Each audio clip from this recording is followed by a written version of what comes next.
Assalamualaikum warahmatullahi wabarakatuh. Bagaimana kabarnya anak-anak hari ini? Mudah-mudahan semua dalam keadaan sehat dan bahagia. Jumpa lagi bersama Ibu. Hari ini kita akan belajar tentang Al-Quran Hadis. Sebelum kita lanjutkan, mari kita awali dulu dengan membaca basmalah bersama-sama. Bismillahirrahmanirrahim.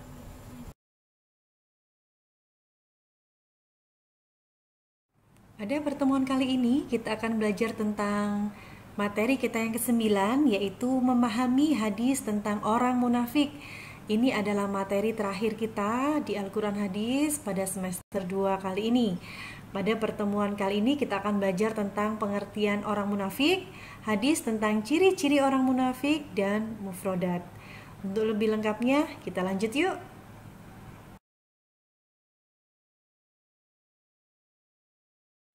Setelah belajar tentang mufrodat, kita juga belajar tentang penjelasan hadis tentang ciri orang munafik. Yang kelima, bahaya orang munafik, dan yang keenam adalah cara menghindari sifat munafik. Yang pertama, kita belajar tentang pengertian orang munafik. Anak-anak sudah pernah dengar nggih munafik? Kata munafik? Nah, apa sih orang munafik itu?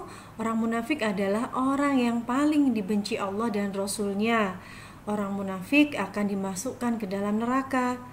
Munafik adalah sifat seseorang yang berpura-pura mengikuti ajaran agama, namun sebenarnya mereka tidak mengakui di dalam hatinya.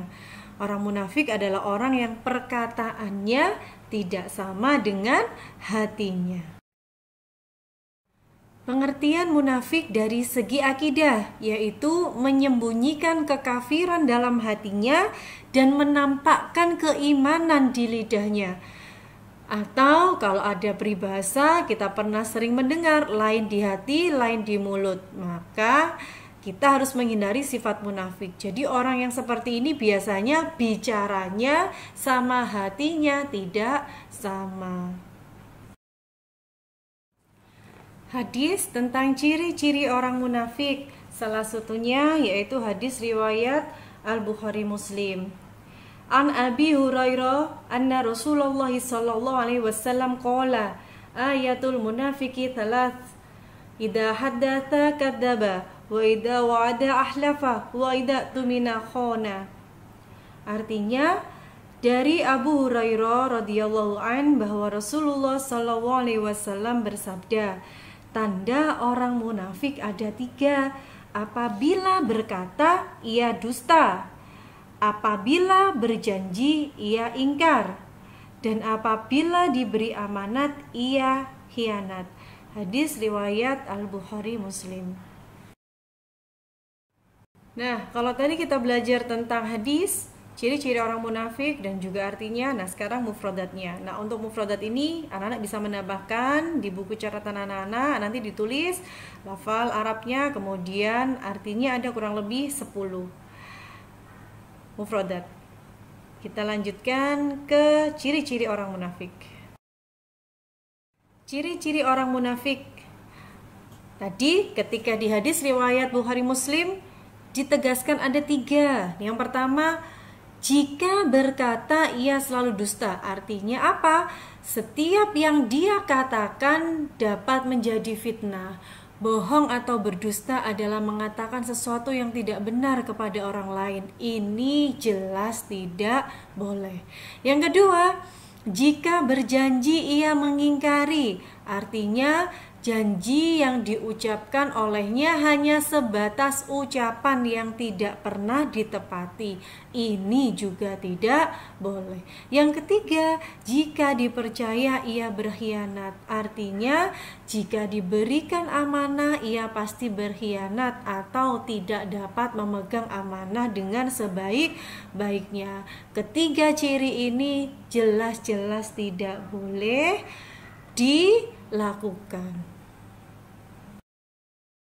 Nah, ternyata orang munafik itu bahaya, sehingga tidak boleh kita lakukan. Apa bahaya menjadi orang munafik? Yang pertama, orang munafik tidak dipercaya oleh orang lain. Yang kedua, tidak ada ketentraman dalam hatinya dan selalu muncul keraguan. Yang ketiga, merugikan masyarakat karena orang-orang yang munafik itu selalu ingin menimbulkan kerusakan. Yang keempat, orang yang munafik akan ditempatkan pada tempat yang paling dasar di dalam neraka. Maha benar Allah dengan segala firman-Nya. Firman Allah Subhanahu wa taala tentang ciri-ciri orang munafik ada di surah An-Nisa ayat 145. Bismillahirrahmanirrahim. Innal munafiqina fid darkil asfali minan nar walan tajida lahum nasira. Sungguh orang-orang yang munafik itu ditempatkan pada tingkatan yang paling bawah dari neraka, dan kamu tidak akan mendapat seorang penolong pun bagi mereka. Selanjutnya, kita akan belajar cara-cara menghindari sifat munafik. Yang pertama adalah selalu berusaha mendekatkan diri kepada Allah Subhanahu wa taala. Yang kedua, membiasakan diri dalam keadaan berwudu. Jadi keadaan berwudunya bukan hanya ketika sholat ataupun ketika ingin membaca Al-Quran saja. Di setiap kali ketika kita batal wudu, maka kita berwudu. Yang ketiga, memperbaiki setiap keburukan dengan cara berbuat baik kepada orang lain. Yang keempat, selalu menjauhkan diri dari perbuatan dosa, mulai dari dosa yang kecil apalagi dosa yang besar.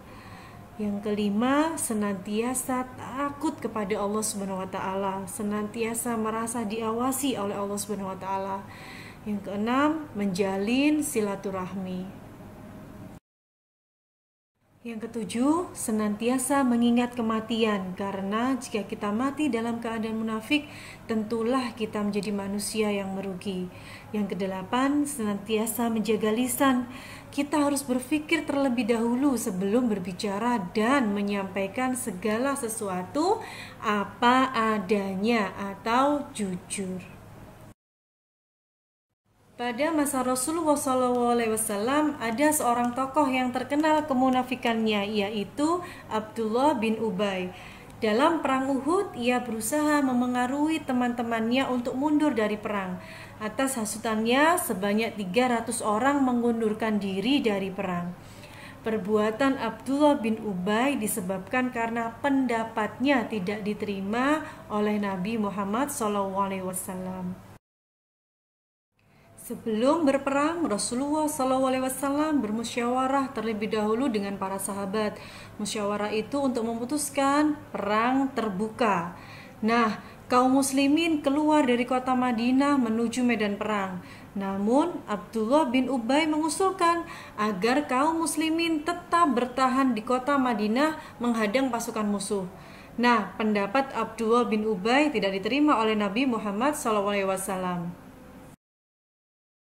Karena pendapatnya yang tidak diterima oleh Rasulullah SAW, Abdullah bin Ubay menghasut kawan-kawannya. Nah, sikap Abdullah bin Ubay adalah sikap yang sangat tercela karena menyimpan dendam kepada Nabi Muhammad SAW. Abdullah bin Ubay dikenal sebagai orang yang munafik.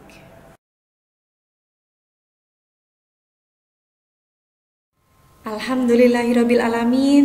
Belajar kita hari ini telah usai. Mudah-mudahan apa yang sudah kita pelajari bersama senantiasa diiringi oleh ridha Allah Subhanahu wa taala dan bisa menjadi tambahan ilmu yang manfaat dan berkah untuk anak-anak ibu semuanya. Jumpa lagi di kesempatan yang lain. Terima kasih, tetap semangat, tetap sehat dan bahagia. Wassalamualaikum warahmatullahi wabarakatuh.